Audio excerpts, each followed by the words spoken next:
తాకట్టులో ఉన్న బంగారాన్ని విడిపించి ఆ రోజు ఆన్లైన్ రేటుకే మేము కొంటాం. Sharma gold company.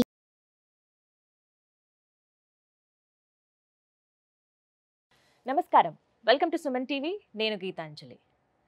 అఖండ ధనప్రాప్తిని కలిగించి శత్రునాశనం చేసి అకారణ భయాలను తొలగించే ఆ వారాహీమాత నవరాత్రులు జూలై 6వ తారీఖు నుంచి 14వ తారీఖు వరకు రాబోతున్నాయి.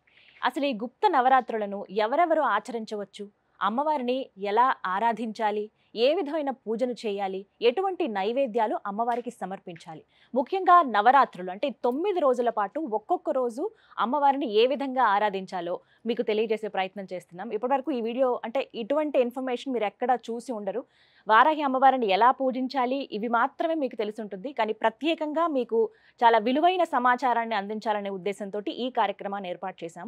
అమ్మవారి గురించి అలాగే ఏ విధంగా మనం అమ్మవారిని ఆరాధించాలో ఈ విశేషాలు తెలియచేయడానికి ప్రస్తుతం మనతో పాటు ఉన్నారు ప్రముఖ జ్యోతిష్యులు నందిబట్ల శ్రీహరి శర్మ గురువు గారు. వారితో మాట్లాడి మరిన్ని విషయాలు తెలుసుకుందాం. గురుగారు నమస్కారం అండి. వాగర్థ వివసంపృక్తౌ వాగర్థ ప్రతిపత్తయే జగతః పితరౌ వందే పార్వతీ పరమేశ్వరౌ. సదాశివసమారంభాం శంకరాచార్య మధ్యమాం అస్మదాచార్య పర్యంతం వందే గురు పరంపరాం. ఆదిత్యాయ చ సోమాయ మంగళాయ బుధాయ చ గురు శుక్ర శనిభ్యశ్చ రాహవే కేతవే నమః. శృంగేరి పీఠాధిపతులకి కంచి పీఠాధిపతులకి నమస్కారములు తెలియజేసుకుంటూ కార్యక్రమాన్ని ప్రారంభిద్దాం. గురుగారు, వారాహి నవరాత్రులు ఇక్కడ అంటే ఎక్కడ విన్నా ఇప్పుడు ఇవే అమ్మవారి గురించే వినిపిస్తోంది. జూలై 6వ తారీఖు నుంచి 14, 15వ తారీఖుతో ముగుస్తున్నాయని చెప్తున్నారు. అయితే అమ్మవారి ఉగ్రదేవత, ఆవిడ్ని పూజించే విధానం చాలా ప్రత్యేకంగా ఉంటుంది. పూజ చేయాలంటే ఇన్ని నియమాలు పాటించాలని రకరకాలుగా అందరూ చెబుతూ ఉన్నారు. అయితే మీరేమైనా చెప్తారు? ప్రధానంగా అమ్మవారిని అసలు ఎలా పూజించాలి? అమ్మవారు ఉగ్రదేవత కాబట్టి శాంతించే రకంగా పూజ చేయాలా, ఇంట్లోనే పూజ చేసుకోవచ్చా, కేవలం ఆలయాల్లో చేయాలా, ఇంట్లో చేస్తే ఎలా చేయాలి, అసలు ఎవరు పూజను ఆచరించాలి, మహిళల పురుషుల, ఇలా ఎన్నో సందేహాలు ఉన్నాయి. వాటిని నివృత్తి చేయగలరు? తప్పకుండానమ్మా. వీక్షించేటువంటి సుమన్ టీవీ ప్రేక్షకులుగా గమనించాల్సిన అంశం ఏంటంటే, ఈ కార్యక్రమంలో వారాహి అమ్మవారి యొక్క సమగ్రమైనటువంటి వివరణ మీకు అందివ్వడం జరుగుతుంది. ఇంతవరకు సుమన్ టీవీ ప్రేక్షకులు చాలా అదృష్టవంతులు అని చెప్పవచ్చు. ఎందుకనంటే ఇంతవరకు ఏ ప్లాట్ఫామ్ మీద కూడా సోషల్ మీడియాలో చాలా విషయాలు చెప్పుకోలేదు. కానీ మనం ఈ కార్యక్రమంలో అమ్మవారికి సంబంధించినటువంటివి చాలా విషయాలు మనం తెలుసుకోబోతున్నాం.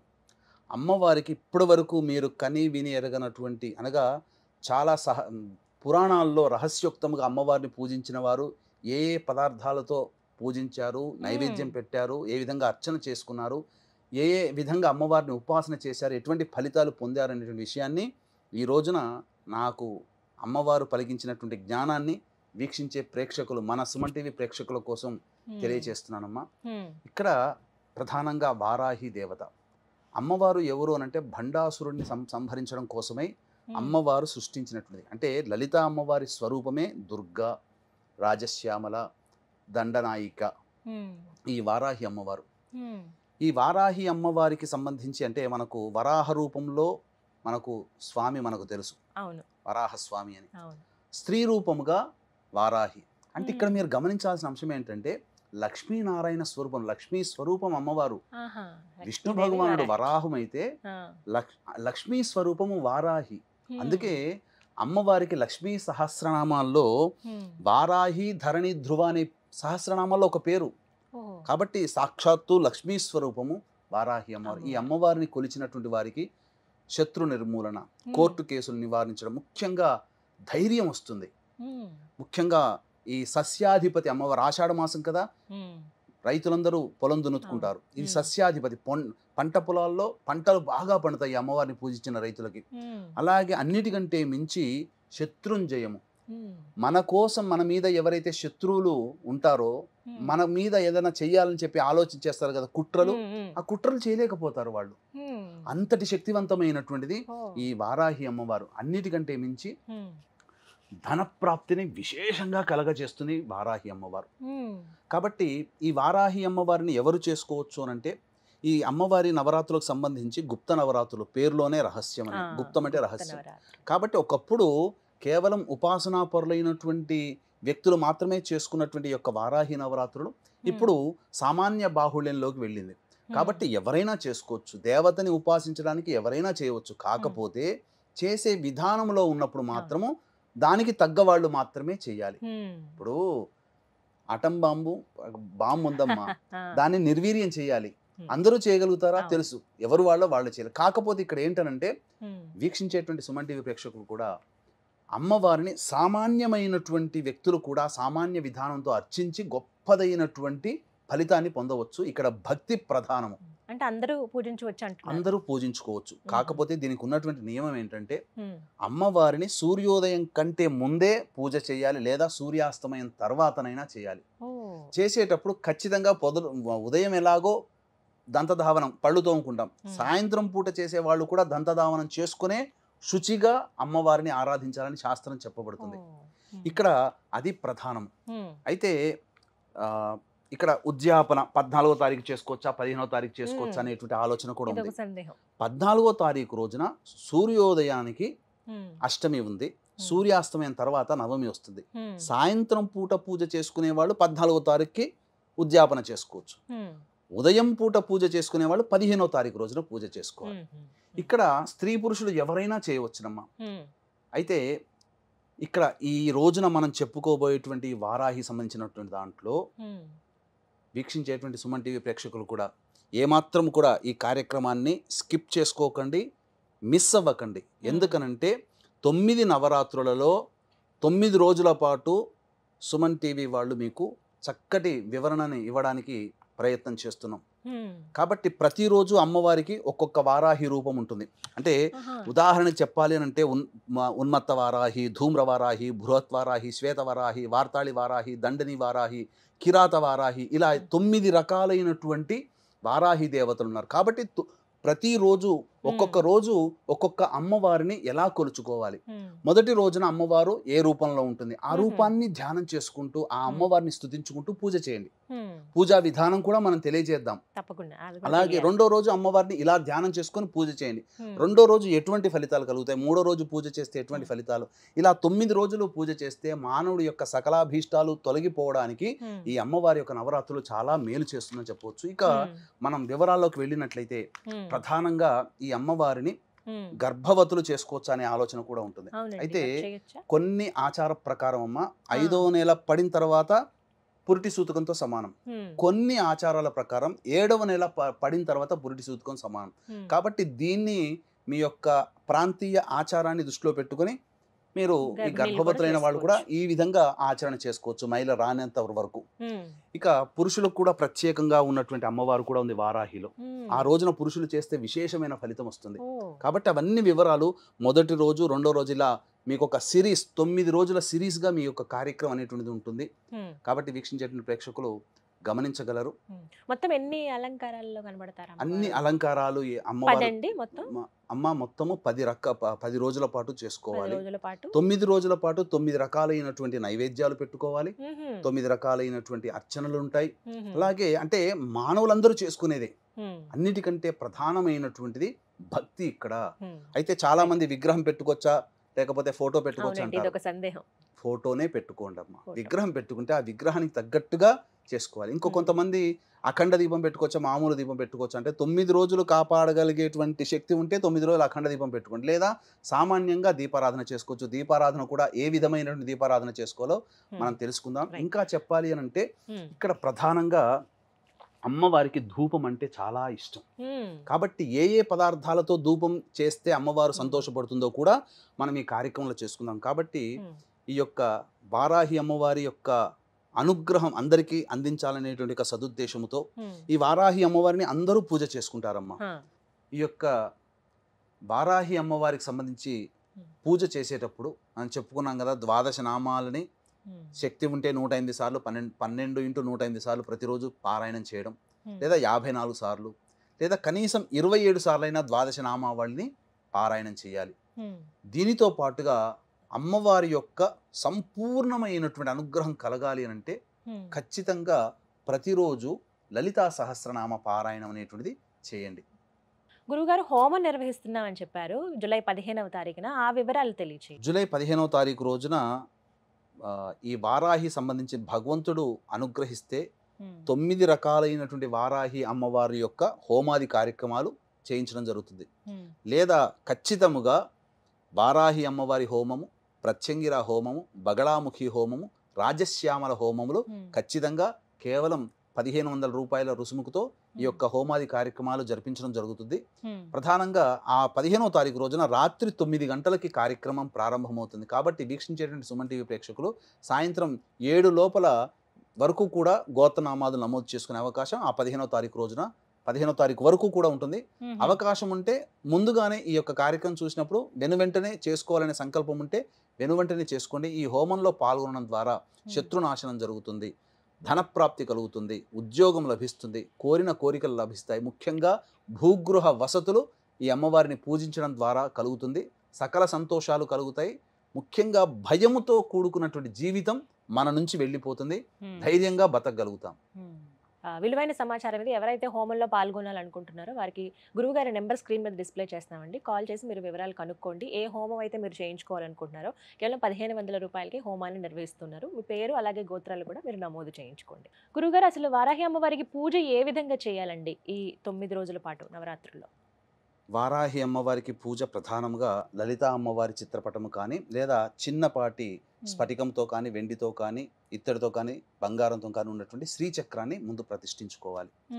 తర్వాత ఆ లలిత అమ్మవారి ముందర కలశం పెట్టుకునే ఆచారం ఉంటే కలశం పెట్టుకోండి. లేకపోతే కనీసము ఒక పక్కన అమ్మవారికి ఒక పక్కన రాజశ్యామల, ఒక పక్కన వారాహి అమ్మవారి చిత్రపటం పెట్టుకోండి.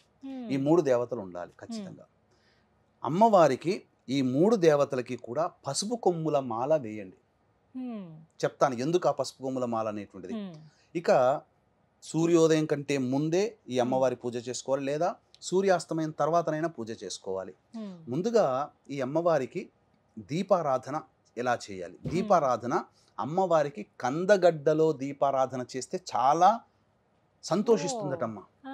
కాబట్టి కందగడ్డ దొరుకుతుంది కదా, దానిపైన చక్కగా కడిగి దానిపైన కొద్దిగా చెక్కు తీసేసి దాంట్లో మన దీపపు కుంది ఎలా ఉంటుందో ఆ విధంగా కందగడ్డను చేసుకోవాలి, కొంత తీసేసుకోవాలి. అందులో ఇప్ప నూనెతో కనుక అమ్మవారికి దీపారాధన చేస్తే ఇంకా సంతోషిస్తుందట. కాబట్టి విప్ప నూనెతో దీపారాధన చేయండి. చేసిన తర్వాత ఈ అమ్మవారికి ప్రధానంగా నీలి రంగు ఆవాహన చేసుకుంటారు కదా, అర్చన అవన్నీ చేసుకుంటారు కదా. ఈ అర్చనలో భాగంగా నీలి రంగు పుష్పాలతో కానీ, అంటే నీలిరంగు చామంతి, శంఖపుష్పి నీలిరంగు, లేదా ఈ విప్ప పూలతోనైనా కానీ అర్చన చేస్తే అమ్మవారు చాలా సంతోషిస్తుందట. ఇక ప్రధానంగా గమనించుకున్నట్లయితే నైవేద్యాలలో ఏం నైవేద్యాలు పెట్టాలని చాలా మంది అంటుంటారు. ఈ అమ్మవారికి బెల్లం పానకం అంటే మహా ఇష్టం. కాబట్టి బెల్లం పానకం, నువ్వులతో చేసిన లడ్డూలు, అందున ఇలాచి ఆవు నేతితో చేసిన నువ్వుల లడ్డూలు పెట్టాలి. ఎర్రటి పండ్లు అంటే దానిమ్మ పండ్లు పెట్టాలి. ముఖ్యంగా ఒక చిన్న పాత్రలో తేనె నైవేద్యంగా పెట్టాలి. ఇవన్నీ 9 రోజుల పాటు చేసుకోవాలి. ఇవన్నీ 9 రోజుల పాటు మీరు వస్తు భాండాగారాలని తెలుసుకోవాలి. ఇక ఈ అమ్మవారికి రథం పేరు కిరిచక్రం. అంటే ఈ అమ్మవారి పూజ చేసేటప్పుడు అమ్మవారి యొక్క దేహాన్ని, రూపాన్ని మనసులో ధ్యానం చేసుకుంటూ 1000 మంది వరాహములు లాగుతుండగా అమ్మవారు ప్రయాణిస్తుందట. అందుకని ఈ అమ్మవారికి కిరిచక్రం అనేటువంటి పేరు. ఇక ఈ అమ్మవారికి విశ్వేశ్వరుడే ప్రతిష్ఠించడం, కాశీ విశ్వేశ్వరుడే వింధ్యాచలంలో ప్రతిష్ఠించాడు. కాబట్టి అంతటి అమ్మవారు ఈ వారాహి నవరాత్రులతో పాటు బాగా ఉపాసన చేసుకుంటే రేవతి నక్షత్రం వచ్చినప్పుడు ఈ అమ్మవారిని పూజ చేస్తే విశేషమైనటువంటి ఫలితం కలుగుతుంది. ఇది ఈ యొక్క విధానంగా చేసుకోవచ్చు. అయితే ఈ వారాహి అమ్మవారికి ధూపము అనంటే చాలా ఇష్టం. ఏ ఈశ్వరుడికి అభిషేకం అంటే ఇష్టం, వెంకటేశ్వరుడికి పుష్పార్చన అంటే ఇష్టం. అమ్మవార్లకి ఏ అమ్మవారికైనా ధూపం అంటే చాలా ఇష్టం. ప్రత్యేకించి ఒక్కొక్క అమ్మవారికి ఒక్కొక్క రకమైన ధూపం చేయాలి. ఈ వారాహి అమ్మవారికి ధూపం ఏంటనంటే మన ఇంట్లో దొరికే వస్తువులే మనం తెచ్చుకోవచ్చమ్మా. ఏంటి ఆ వస్తువులు? ఆ వస్తువులన్నిటినీ పొడి చేసి ఆ గుగ్గిలంలో మన బొగ్గులు ఉంటాయి కదా, మనం మండుతున్నటువంటి బొగ్గుల మీద వేసి అమ్మవారికి ధూపం ఇస్తే అసలు అమ్మవారు సంతోషము ఇంత అంతా పట్టరానిదట. ఏమా ద్రవ్యాలు తెచ్చుకోవాలి అని అంటే గుగ్గిలం, సాంబ్రాణి అంటుంటాం. అది తెల్లదైనా నలుపుదైనా పర్వాలేదు. ఇక యాలకుల పొడి, ఇలాచీ పొడి అని అంటారు. ఇక పసుపు పొడి, శుద్ధమైనటువంటి పసుపు పొడి 3, తెల్ల గురువింద గింజల పొడి దొరుకుతాయి, పచారీ షాపులో దొరుకుతాయి. ఇక్కడ ఇది మాత్రం దొరకకపోవచ్చు. తెల్ల ఈశ్వరి వేరు అని అంటారు, అది దొరకకపోవచ్చు. సాధ్యమైనంత వరకే మీరు తెచ్చుకోండి. ఆయుర్వేదం షాప్ లో ఏమైనా ప్రయత్నిస్తే దొరుకుతాయమ్మా. తెల్ల ఈశ్వరి వేరును దంచి పొడి చేసుకోవాలి.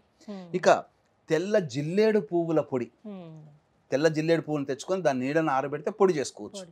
ఇక మిరియాల పొడి, కారం పొడి, శొంఠి పొడి, ఇవన్నీ వేసి అమ్మవారికి ధూపం ఇవ్వాలి. రోజుకొక్కటిగా లేదు లేదు, అన్ని కలిపి ప్రతిరోజు ధూపంలో. ఇప్పుడు మనం చెప్పినటువంటి వివరాలు ఏదైతే పూజా విధానం ఉందో అందరికీ తెలుసు. అన్ని ప్రసార మాధ్యమాల ద్వారా పూజా విధానం ఎలా చేసుకోవాలో తెలుస్తుంది. మనం ప్రత్యేకించి ఈ యొక్క సంబంధించినటువంటిది ఈ యొక్క ధూపం వేయాలి. అయితే అమ్మవారికి ద్వాదశ నామావళి అని ఉంది. ఆ ద్వాదశ నామావళి చాలా ప్రీతికరం అమ్మవారికి.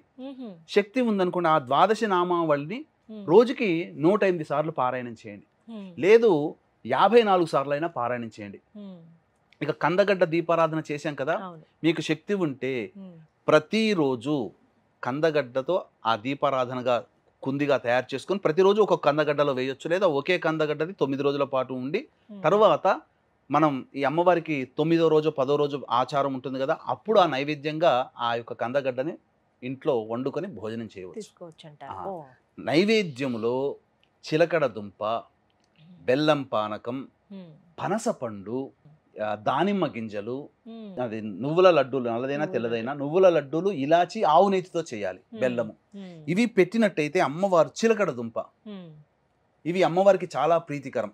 ఇక హోమం చేసుకునే అలవాటైతే హోమంలో తోక మిరియాలు, తెల్ల ఆవాలు, పనసపండు ఇవన్నీ వేయాలి. ఇక అమ్మవారికి తాంబూలం సమర్పించేటప్పుడు పచ్చకర్పూరం, జాపత్రి, జాజికాయ, ఇలాచి, లవంగాలు, ఇలా సుగంధ ద్రవ్యాలు, జవ్వాది, ఇలా కలిపి, జవ్వాది పొడి ఉంటుంది, కలిపి అమ్మవారికి తాంబూలం పెట్టి తర్వాత మీరు చేసుకున్నటువంటి ఆ పదార్థాలు ఏదైతే ఉన్నాయో ఆ తాంబూలం పూజ చేసుకున్న వాళ్ళు సేవనం చేయొచ్చు, నైవేద్యం కూడా అందరూ తినవచ్చు. ఈ విధంగా పూజా విధానం అన్నమాట. పూజా విధానం చాలా చక్కగా వివరించారండి. ముందుగా అందరూ ఇవి తెలుసుకోవాలి. ఇవి 9 రోజుల పాటు అందరూ ఆచరించవలసింది. 9 రోజుల పాటు మనం చెప్పినటువంటి విధానంగా అమ్మవారిని ఆ విధంగా ధూపము, నైవేద్యము, దీపారాధన, అర్చన, ఇవన్నీ మనం చెప్పినటువంటి వస్తువులతో చేస్తే చాలా విశేషం. ఇక మనం 9 రోజులలో 9 రోజుల పాటు ఒక్కొక్క అమ్మవారు ఏ రూపంలో ఉంటుంది, ఏ రూపంలో ధ్యానం చేసుకొని అమ్మవారిని పూజించాలో కూడా తెలుసుకుందాం. ఇప్పటి వరకు పూజా విధానం ఎలా చేయాలి, ఏ నూనెతో దీపారాధన చేయాలి, ఎటువంటి నైవేద్యం అమ్మవారికి సమర్పించాలో తెలుసుకున్నారు కదా. మరి నవరాత్రుల్లో ఒక్కో రోజు అమ్మవారు ఏ రూపంలో మనకి దర్శనమిస్తారు, మరి ముఖ్యంగా ఆ రోజున ఏ విధంగా పూజ చేయాలి, ఒక్కో ఎపిసోడ్ ద్వారా మీకు అందించే ప్రయత్నం చేస్తున్నాం. గురుగారు, మరి 8వ రోజు వారాహి అమ్మవారిని ఏ విధంగా కొలుచుకోవాలి, అమ్మవారికి సమర్పించవలసిన నైవేద్యం ఏమిటండి? 8వ రోజున ఈ వారాహి అమ్మవారిని వార్తాళి వారాహి రూపంలో కొలుచుకోవాలి. వార్తాళి వారాహి అమ్మవారిని లక్ష్మీ రూపంలో కూడా ఈ అమ్మవారిని ఆరాధన చేస్తారు. విశేషమైనటువంటి ఫలప్రాప్తి. వార్తాళి వారాహి, వార్తాళి అని అంటే ఈ యొక్క ప్రపంచంలో ప్రస్తుతం జరుగుతున్నటువంటి అనేకమైనటువంటి సమాచారం అంతా అందిస్తుందట ఈ అమ్మవారు. అంటే దీని అర్థాన్ని మనం ఎలా చేసుకోవాలంటే, మనం ఈ పూజ చేయడం, ఈ అమ్మవారిని 8వ రోజున ఈ యొక్క భావంతో పూజ చేయడం వల్ల మనకు ఎదుటి వాళ్ళు ఏమనుకుంటున్నారో, ఏ విధంగా మన గురించి ప్రతిస్పందిస్తారో, లేకపోతే వాళ్ళు కష్టాలు ఉన్నాయా, మంచిగా ఉన్నారా అని వాళ్ళ యొక్క విషయాలు మనకు గోచరం అవుతాయి. అంటే ఏం చెవిలో చెప్పరు, ఏం కాదు, కానీ మన ఊహకు అందుతాయి. భర్త ఇంటికి రాగానే ఈరోజు చూడగానే స్ఫురిస్తుంది, ఏంటి ఈరోజు ఆఫీస్లో బాగా కష్టం ఎక్కువైందేమో అని ఆటోమేటిక్గా స్ఫురిచ్చేస్తుంటుంది. పిల్లలు ఇలా అన్నమాట. ఇలా వర్తమానంలో జరిగేటువంటి సంఘటనలు మనుషులకి స్ఫురిస్తాయి. ఈ విధంగా ఈ అమ్మవారిని పూజ చేయడం వల్ల ఎలా ఉంటుందనంటే, ఈ వార్తాళి అమ్మవారు ఎర్రటి వస్త్రాలు ధరించి శవం పైన కూర్చొని ఉండే అమ్మవారట. మహావార్తాళి అమ్మవారు శవం పైన కూర్చొని ఉంటుంది. ఈ అమ్మవారికి కూడా 3 కన్నులు ఉంటాయట ఈ అమ్మవారికి. ఇక ఈ అమ్మవారు ఎలా ఉంటుందంటే నీలం రంగులో ఉంటుందట ఈ అమ్మవారు. ఇక ఎలాంటి ఉంటుందంటే రోకలి, నాగలి, అభయము, వరద హస్తాలు ఉంటాయట ఈ అమ్మవారి యొక్క రూపం. ఒక చేతిన రోకలి, ఒక చేతిన నాగలి, ఒక చేతిన అభయవస్తం, ఇంకోటి వరద హస్తం ఇస్తూ ఈ అమ్మవారు ఉంటుందట. కాబట్టి ఈ అమ్మవారిని తలుచుకుంటేనే ఎర్రటి వస్త్రాలు ధరించి శవంపై కూర్చున్నటువంటి అమ్మవారిగా మనం భావన చేయాలి. ఇలాంటి భావన చేసినటువంటి అమ్మవారిని పూజించినటువంటి వారికి ఎలాంటి అనంటే సకలమైనటువంటి శుభాలు కలుగుతాయట, సంపూర్ణమైనటువంటిది. 8వ రోజు చాలా విశేషం అమ్మ. ఎందుకంటే అష్టమి తిథి వస్తుంది కదా, కాబట్టి అష్టమి తిథి రోజున ఎవరైతే ఏ కోరికతోనైతే ఈ నవరాత్రుల్లో అష్టమి తిథి రోజున పూజ చేస్తారో ఆ కోరిక అష్టమి తిథి రోజున నెరవేరుతుందట.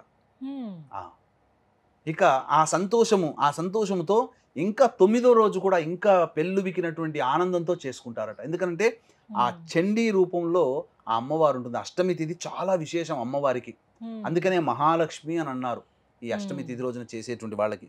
కాబట్టి వీక్షించేటువంటి సుమన్ టీవీ ప్రేక్షకులు కూడా ఈ అమ్మవారిని వార్తాళి వారాహి రూపంలో గనక కొలిచినట్లయితే తప్పకుండా మీ యొక్క అభీష్టములు నెరవేరుతాయని చెప్పడంలో ఏమాత్రం సందేహం లేదు. అమ్మవారికి సమర్పించవలసినటువంటి అమ్మవారికి సంబంధించి చక్కెర పొంగలి, బెల్లం స్వీట్, బెల్లంతో చేసినటువంటి ఏ స్వీట్ అయినా, అంటే జిలేబీ బెల్లంతో చేస్తారు, బెల్లంతో చేసినటువంటి స్వీట్ ఏదైనా కానీ అమ్మవారికి చక్కెర పొంగలితో పాటు నైవేద్యంగా పెట్టవచ్చు. అలాగే ప్రతిరోజు పూజ చేసుకునే విధానంలో కూడా విప్ప పూలు, నువ్వుల లడ్డూలు, ఇలాచి, నెయ్యితో చేసినటువంటివి, అలాగే దానిమ్మ గింజలు, చిలకడ దుంప, కందగడ్డ, పనసపండు, ఇవన్నీ కూడా అమ్మవారికి పనస తొనలు నైవేద్యంగా పెట్టవచ్చు. ఇలా 8వ రోజున అమ్మవారిని పూజించాలంటారు. చక్కగా వివరించారు గురుగారు. విన్నారు కదా, 8వ రోజు చాలా విశేషమైన రోజు. ఆ రోజున ఏ విధంగా అమ్మవారిని కొలుచుకోవాలో, ఎటువంటి నైవేద్యం సమర్పించాలో తెలుసుకున్నారు కదా. అలాగే నవరాత్రులు ముగిసిన తర్వాత అంటే జూలై 15వ తారీఖున గురువు గారు ప్రత్యేకంగా హోమం నిర్వహిస్తున్నారు. ఎవరైతే పాల్గొనాలి అనుకుంటున్నారో వారు స్క్రీన్ మీద కనపడుతున్న నెంబర్స్కి కాల్ చేసి ఫుల్ డీటెయిల్స్ తెలుసుకోండి. ఇది వాళ్ళ వీడియో. నమస్కారం. సుమన్ టీవీలో మీ పర్సనల్ అండ్ బిజినెస్ ప్రమోషన్స్ కోసం కింది నెంబర్కి కాంటాక్ట్ చేయండి.